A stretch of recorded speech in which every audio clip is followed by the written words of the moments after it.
হতাশ হবেন না। বারাক ওবামা যখন প্রেসিডেন্ট পদ থেকে অবসর নেন, তখন তার বয়স ৫৫ বছর। অন্যদিকে ডোনাল্ড ট্রাম্প যখন প্রেসিডেন্ট হিসেবে শপথ গ্রহণ করেন, তখন তার বয়স ৫৯ বছর।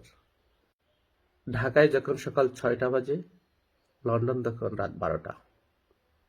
সময় হিসাবে লন্ডন ঢাকা থেকে ৬ ঘন্টা পিছিয়ে। এতে কিন্তু প্রমাণ হয় না যে লন্ডন ঢাকা থেকে স্লো।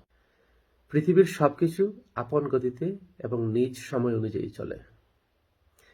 কেউ গ্রাজুয়েশন শেষ করেন ২২ বছর বয়সে এবং চাকরি পেতে আরো ৫ বছর সময় চলে যায় বা লেগে যায়।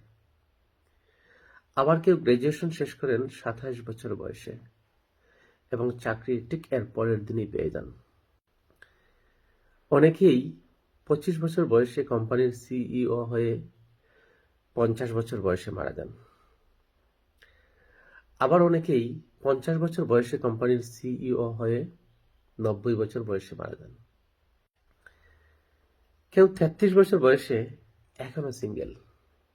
আবার কেউ ২২ বছর বয়সে বিয়ে করে সন্তান জন্ম দিয়েছেন। মনে হতেই পারে পরিচিতদের মধ্যে আপনার থেকে কেউ অনেক এগিয়ে আছেন, আবার কেউ আছেন অনেক পিছিয়ে। কিন্তু আপনার ধারণা ভুল। প্রত্যেকেই তার নিজ নিজ সময়, অবস্থান এবং আপন গতিতে আছেন। সুতরাং আগে থাকাদের হিংসা না করে এবং পিছিয়ে থাকাদের অবহেলা না করে সবসময় শান্ত থাকুন। আপনি এগিয়েও নেই এবং পিছিয়েও নেই। আপনার পথ আপনার এবং অন্যের পথ অন্যের। শুধু সময়কে গুরুত্ব দিয়ে পরিশ্রম করে যান, একদিন সফল হবেন।